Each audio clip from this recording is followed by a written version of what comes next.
బట్టతలతో బాధపడుతున్నారా? ఆధునితనమైన పద్ధతిలో hair transplantation చేయబడును. Face clinic, Hyderabad. నమస్తే, వెల్కమ్ టు సుమన్ టీవీ.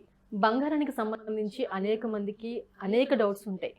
ఎటువంటి గోల్డ్ తీసుకోవాలి, ఎక్కడి నుంచి మనం తెప్పించుకుంటే మనకి తగ్గట్టుగా తక్కువ రేటుకి వచ్చే ఛాన్సెస్ ఉంటాయి. అలాగే ప్యూరిటీకి సంబంధించి కూడా చాలా డౌట్స్ ఉంటాయి. సో వీటన్నిటికీ సంబంధించి ఆ డౌట్స్ అన్ని క్లియర్ చేయడానికి మనతో పాటు ఉన్నారు సికింద్రాబాద్ స్వర్ణకర సంఘ అధ్యక్షులు దుబ్బాక కిషన్ రావు గారు. నమస్తే కిషన్ రావు గారు. సో మళ్ళీ మరొక డౌట్ అండి, మనకి ఇక్కడ ఇండియాలో తీసుకున్న గోల్డ్కి బయట కంట్రీస్ నుంచి తెప్పించుకున్నటువంటి గోల్డ్కి సంబంధించి వ్యత్యాసం ఏ విధంగా ఉంటుంది? ఎందుకంటే జనరల్గా చాలామంది దుబాయ్ నుంచి కానీ తైవాన్ నుంచి కానీ ఇంపోర్ట్ చేసుకుంటారు. ఎంతవరకు డిఫరెన్స్ ఉంటుందంటారు? ఎంతవరకు ప్యూరిటీ కూడా చేంజ్ ఉంటుందంటారు రెండు కంట్రీస్కి సంబంధించి? దుబాయ్లో అయినా కానీ, హాంకాంగ్లో అయినా కానీ, చైనా, మలేషియాలో కూడా మీకు గోల్డ్ ఏదైతే వాళ్ళు పర్సంటేజ్ చెప్తున్నారో అది ఖచ్చితంగా ఉంటుంది. అందులో చీటింగ్ అస్సలే ఉండదు. ఓకే. ఇక్కడికి వచ్చిన కొన్ని వస్తువులలో మాత్రం ఏదైతే సర్టిఫై చేస్తున్నారో ఒక 1% వరకు కొంచెం రిస్క్ ఉంటుంది. అంటే అందులో వాడే వస్తువులు ఏముంటాయంటే క్యాప్టిమమ్ అనే వస్తువును వాడి సాల్డరింగ్ చేస్తారనమాట. ఆ సాల్డరింగ్ చేసిన తర్వాత యాసిడ్లో వేస్తారు. యాసిడ్లో వేసినప్పుడు ఆ క్యాప్టిమమ్ కరిగిపోవాలి. కానీ వాళ్ళు మ్యాక్సిమం టైం వేయరు, కొద్ది టైం వేస్తారు. అందువల్ల ఆ క్యాప్టిమమ్ కొంచెం అలాగే అంటుకొని ఉంటుంది. ఆ క్యాప్టిమమ్ వెయిట్ కూడా మనం పే చేయాల్సి అనమాట. ఇదొకటి. ఇంకోటి ఏంటంటే ట్రేడ్లో ఇప్పుడు పెద్ద పెద్ద షోరూమ్లు వచ్చాయి. నువ్వు 4 షాపులకు వెళ్ళు, అక్కడ కొటేషన్ తెచ్చుకో, వాడికంటే నేను తక్కువకి ఇస్తాను. అది కాదు ఇక్కడ సమస్య.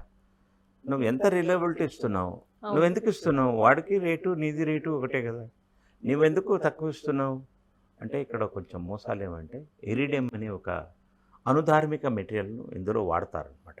అదొక 5% వాడతారు. ఆ ఇరిడియం ఏంటంటే 20,000 రూపీస్కు 10 గ్రామ్స్, గోల్డ్ మీకు 70,000. ఈ 50,000 డిఫరెన్స్ను అందులో కవర్ చేసి ఇలాంటి కొన్ని మోసాలు చేస్తారు. సో నమ్మకలేదు, ఖచ్చితంగా ప్యూరిటీ ఉంటుందని ఒక నమ్మకం. అవును. సో దాంట్లో కూడా మనకి చిన్న చిన్న మోసాలు జరిగే ఛాన్సెస్ షోరూమ్లలో పనిచేస్తుంటారు. ఇవి ఇరిడియం లాంటి వస్తువులు టెస్టింగ్ ల్యాబ్కి వెళ్ళినప్పుడు అది పట్టదు. అది ఓన్లీ ఇప్పుడు తనిష్క్ లాంటి పెద్ద పెద్ద షోరూంలో 1 crore రూపీస్ మిషన్లో దొరుకుతుంది. 20-30 లక్షల మిషన్లో దొరకదు. ఓకే. ఇరిడియంను క్యాచ్ చేయడం కొంచెం కష్టం అవుతుంది అనమాట. ఇదేంటంటే మహిళలు మెడలో వేసుకున్నప్పుడు ఈ ఇరిడియం వల్ల కొంచెం స్కిన్ డిసీజెస్ వస్తాయి, క్యాన్సర్ వస్తుంది అనమాట. ఇలాంటి ప్రమాదాలు ఉంటాయి. మనం ఏదో తక్కువ దొరుకుతుందని పోయినప్పుడు కొంచెం వీఆర్ ఇన్వైటింగ్ ప్రాబ్లమ్స్ అనమాట. తెలియని మోసాలు చాలా ఉన్నాయి. ఇంకా మన రిస్క్, మన హెల్త్కి రిస్క్ రావద్దు కదా. తెలియని మోసాలు డబ్బులు మోసం అయితే పర్లేదు, హెల్త్కు ప్రాబ్లమ్స్ వచ్చే మోసాలు చేయొద్దు కదా. కొంతమందికి గోల్డ్ కూడా పడదు, ఇచ్చింగ్ అది వస్తుంది అంటారు. దానివల్లనే వస్తుంది. ఓకే. అంటే మనకి ఇక్కడ తరుగు, మజూరి, ఇలా చాలా చెప్తూ ఉంటారు కదా. మనం దుబాయ్ నుంచి అక్కడి నుంచి మనం తెప్పించుకున్నప్పుడు అక్కడ కూడా ఇలా తరుగు, మజూరి, ఇవన్నీ మామూలు కామన్ కదా. కామన్, ఎక్కడైనా తీసుకోవాల్సిందే. ఎప్పుడైతే మీకు హాల్మార్క్ చేశారంటే ప్రాసెస్ కాస్ట్ మన దగ్గరికెళ్ళే తీసుకుంటారు, కస్టమర్ దగ్గరికి. అలాగే మనం అక్కడి నుంచి గోల్డ్ తెప్పించుకున్నప్పుడు అది ఆ గోల్డ్ రాగి తక్కువ కలుపుతారు. సో మెత్తగా ఉంటుంది గోల్డ్, వెంటనే బెండ్ అయిపోయి అలాంటి ఛాన్సెస్ చాలా వరకు ఉంటాయి అంటారు. ఎంతవరకు నిజం సార్ అది? అదే ఇప్పుడు అక్కడ వస్తువులు మీకు 23 క్యారెట్ దొరుకుతాయి, 22 క్యారెట్ దొరుకుతాయి, 20 క్యారెట్ దొరుకుతాయి. వాళ్ళు చెప్తారు మనకు బాగా అందంగా మెరుస్తుంటుంది కాబట్టి 23 క్యారెట్కి వెళ్ళిపోతాం అనమాట. కొంచెం మెత్తగా ఉంటుంది కానీ ప్రమాదం ఏం లేదు. మనం జాగ్రత్తగా వాడుకుంటే ప్రమాదం. కాన్సెప్ట్ మనకి ఇక్కడ లేదనుకుంటే సార్. లేదు. ఎందుకు అంటే 22, 24 ఈ రెండు ఉన్నాయి కానీ మధ్యలో 23 ఎందుకు మనం తీసుకోవట్లేదు? మనం కష్టం మన గోల్డ్ స్మిత్ దగ్గర చేయించుకోవచ్చు. నేను చేసే వస్తువులు అలాగే చేసాను. ఓన్లీ 500 మిల్లీగ్రామ్స్ కాపర్ బట్టి నేను వస్తువులు చేసేవాడిని. ఎల్లోయిష్గా ఉండేవి, గట్టిగా కూడా ఉంటాయి. ఆ 1-2%లో హార్డ్నెస్ ఏం తగ్గదు. ఏంటంటే గోడలకు తలిగితే మనం ఇంట్లో వెసల్స్ కడుగుతున్నప్పుడు ఇలాంటి వస్తువులు కొంచెం తీసి పెట్టేయాలి, పక్క పెట్టేయాలి. సో ఎప్పుడైనా మనం అప్పుడప్పుడు అకేషనల్గా వేసుకునే వస్తువులకైతే 22 క్యారెట్ మనం బ్రహ్మాండంగా చేయించుకోవచ్చు. 22 క్యారెట్ చేయొచ్చు, 23 క్యారెట్ కూడా చేయించుకోవచ్చు. ఓకే. మీకు పర్సంటేజ్ ఎంత ప్యూరిటీ ఉంటే మీ వస్తువు అంత అందంగా ఉంటుంది. మనం ఇక్కడ నుంచి కాకుండా దుబాయ్ నుంచి మనం తెప్పించుకోవాలి అనుకున్నప్పుడు రేటు వ్యత్యాసం కూడా చాలా ఎక్కువే కనిపిస్తుంది మనకి. ఎంతవరకు మనం అక్కడి నుంచి గోల్డ్ తెప్పించుకోవచ్చు అంటారు? ఎవరైనా మన రిలేటివ్స్ కావచ్చు, Correct లేకపోతే గా మనం అకేషనల్గా వెళ్ళి వచ్చినప్పుడు మనం కావచ్చు, మినిమం 30 గ్రామ్స్ అయితే తీసుకురావచ్చు. ఎవరైనా మహిళలు. మహిళలకు ఎక్కువ ఇంకో 50 గ్రాముల వరకు తెచ్చుకోవచ్చు. మ్మ్. కాకపోతే వస్తువు రూపంలో ఉండాలి, రా Okay. గోల్డ్గా ఉండొద్దు. బిస్కెట్ తీసుకురావద్దు. మ్మ్. బిస్కెట్ తీసుకొస్తే నువ్వు డిక్లేర్ చేస్తే ట్యాక్స్ కట్టమంటాడు. మిమ్మల్ని మీ దగ్గరికి వెళ్ళి గుంజుకోడు. But if you declare, so మనం నువ్వు అక్కడ దాచుకొని వస్తే మాత్రం వాడు సీజ్ చేస్తాడు. ఓకే. అది దెర్ ఆర్ టూ థింగ్స్. ఈ విల్ ఆస్క్ యూ, ఏమైనా గోల్డ్ తీసుకొచ్చారా? తెచ్చాను. ఓకే, చూపించు అంటాడు. చూపించిన తర్వాత ఇది మీకు అలౌడ్ ఓన్లీ 30 గ్రామ్స్, మిగతా 20 గ్రామ్స్కు మీరు ట్యాక్స్ కట్టండి అంటాడు. మనం కట్టేసి తీసుకొస్తే మనకేం ప్రాబ్లం సో దానికి తగ్గ బిల్లులు అవి మనం కరెక్ట్ ఉంటాయి. గా చూపిస్తే ఏ లేదు. ప్రాబ్లం ఏమీ లేదు.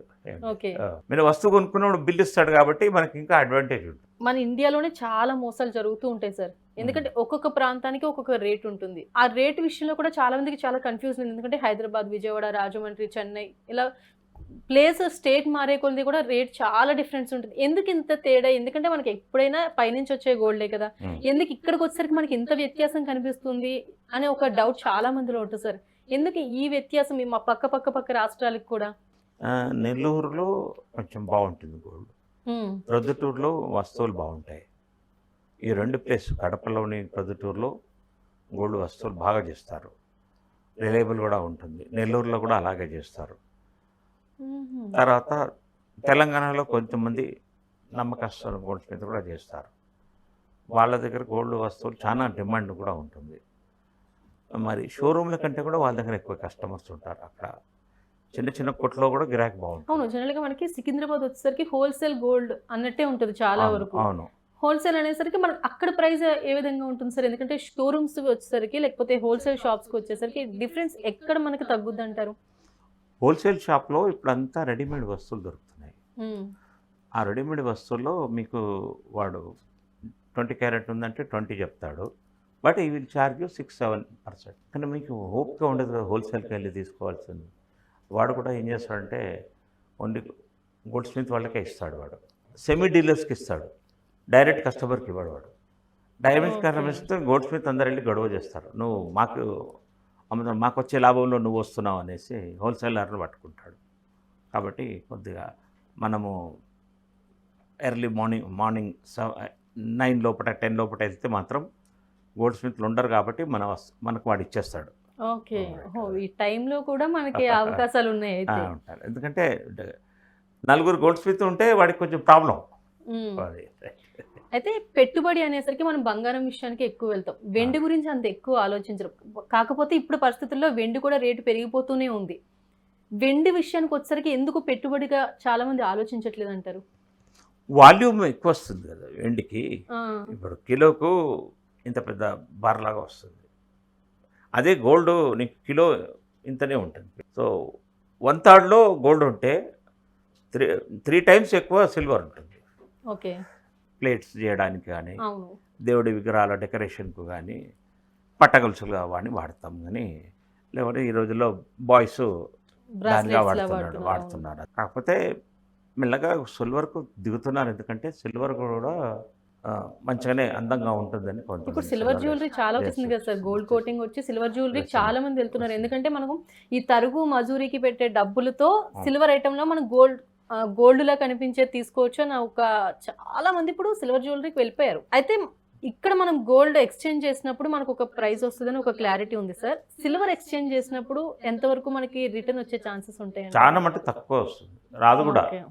సిల్వర్ ప్యూర్గా ఉంటే వస్తువు తయారు కాదు. సో 60%, 55, 60, 70%లోనే వస్తువులు డైమండ్స్ ఫిట్టింగ్ వస్తువులు తయారు చేస్తారు. ఎందుకంటే ఆ డైమండ్ను పట్టుకోవాలంటే ఆ సిల్వర్ పాయింట్స్ కొనలు గట్టిగా ఉండాలి. గట్టిగా ఉండాలంటే సిల్వర్ ప్యూరిటీ ఉండొద్దు. ఓకే. దానివల్ల కొంచెం మిక్స్ ఎక్కువ ఉంటుంది. మీకు రీసేల్ వాల్యూ మాత్రం సిల్వర్ ఐటమ్స్లో రాదు. సో ఇప్పుడు నా దగ్గర 1,00,000 ఉంటే గోల్డ్ తీసుకుంటే మనకి రిటర్న్ వచ్చే ఛాన్స్ ఎక్కువ ఉంటుంది, 100% సిల్వర్ తీసుకుంటే అంత ఉండదు. ఓకే. సిల్వర్ తీసుకుంటే అలాగే ముద్దలాగా ఉంచుకుంటే వస్తుంది. ఓకే. వస్తువుగా మీరు మాట్లాడేది ఇంతకుముందు వస్తువు గురించి మాట్లాడారు. వస్తువు గురించి నేను చెప్తున్నాను. సిల్వర్ యాజ్ ఇట్ ఈస్గా ఉంటే నీకు అదే వాల్యూ వస్తుంది, గోల్డ్ యాజ్ ఇట్ ఈస్గా ఉంటే అదే వాల్యూ వస్తుంది.